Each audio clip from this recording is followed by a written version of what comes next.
नमस्कार दोस्तों, आप सभी का मेरे YouTube चैनल में स्वागत है। तो आज का जो कहानी है वो हम आपको बताएंगे कि समुद्र मंथन क्यों किया गया था और किस कारण से हुआ था। अधिकतर लोग ये जानते हैं कि समुद्र मंथन हुआ था और समुद्र मंथन में 14 रत्न हमें प्राप्त हुए थे, लेकिन 95% लोग ये नहीं जानते हैं कि आखिर समुद्र मंथन क्यों हुआ था। तो आज की इस कहानी में हम आपको पूरी तरह से बताएंगे कि समुद्र मंथन क्यों हुआ था। तो अगर आपको वीडियो अच्छी लगे तो लाइक ज़रूर करें और कमेंट में भी लिखें, और अगर अब मैं हमारे चैनल पर नए हैं तो हमारे चैनल को सब्सक्राइब भी ज़रूर करें। तो चलिए वीडियो को स्टार्ट करते हैं।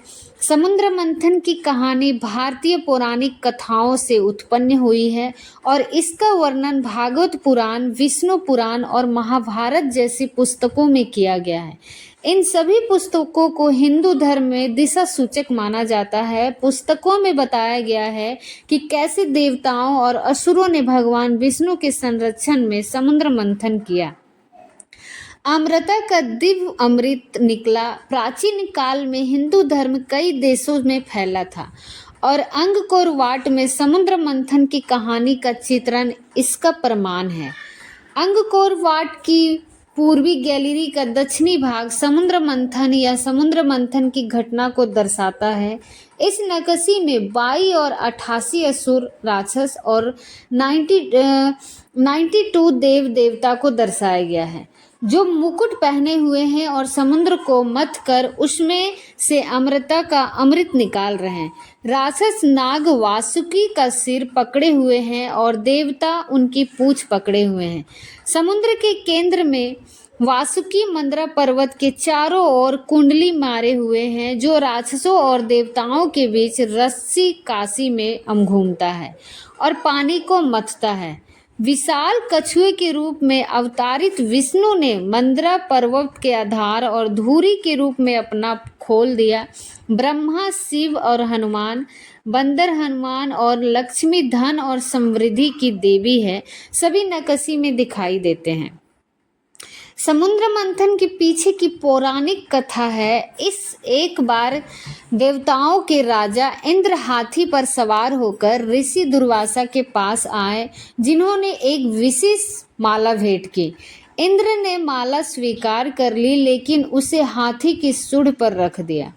हाथी को उसकी गंध से चिढ़ हो गई और उसने माला को जमीन पर फेंक दिया।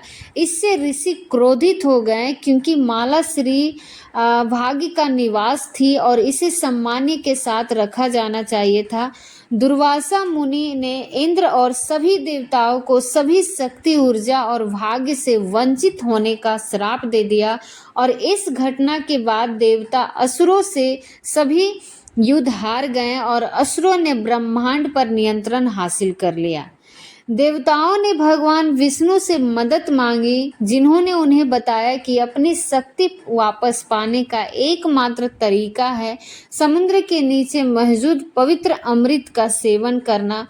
पवित्र अमृत केवल समुद्र मंथन करके ही निकाला जा सकता है। चूंकि देवता किसी भी शक्ति से वंचित थे, इसीलिए उन्होंने अमृता के अमृत के लिए समुद्र मंथन करने के लिए असुरों से संपर्क किया।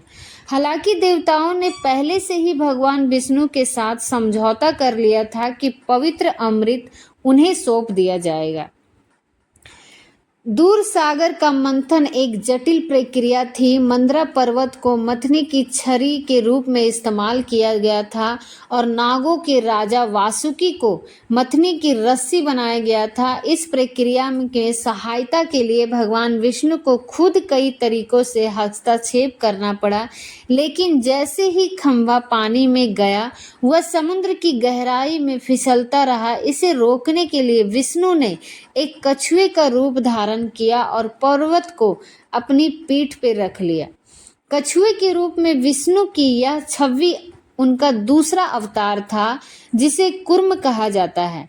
एक बार जब खंभा संतुलित हो गया, तब उस विशाल सांप वासुकी से बांध दिया गया और देवताओं और राक्षसों ने इन्हें दोनों तरफ से खींचना शुरू कर दिया। सभी प्रकार की जड़ी बूटियां समुद्र में डाली गई और समुद्र से कई जीव और वस्तुएं उत्पन्न हुई, जिन्हें बाद में असुरों और देवताओं के बीच विभाजित किया गया। समुद्र मंथन के दौरान पहला जो निकला था वो हलहल नामक घातक विष भी समुद्र से निकला था।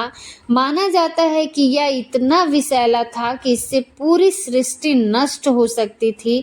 भगवान शिव ने दूसरों को बचाने के लिए विष पी लिया। हालांकि पार्वती भगवान शिव की पत्नी ने उनकी गर्दन को दबाया ताकि उनकी विष उनके पेट में ना जाए, और इस प्रकार उन्होंने गले में ही रखा। ना तो ऊपर गया और ना ही नीचे गया, शिव सुरक्षित रहे। विष इतना शक्तिशाली था कि इसने भगवान शिव की गर्दन का रंग नीला कर दिया। इस कारण से भगवान शिव को नीलकंठ भी कहा जाता था। जहाँ नीला का अर्थ है नीला और कंठ का अर्थ है गर्दन। मंथन के अंत में ध्वांतारिक पवित्र अमृत कलश लेकर प्रकट हुए। अमृत निकालते ही राक्षसों ने उसे जबरदस्ती छीन लिया, जिसके बाद देवताओं ने असुरों के बीच युद्ध किया।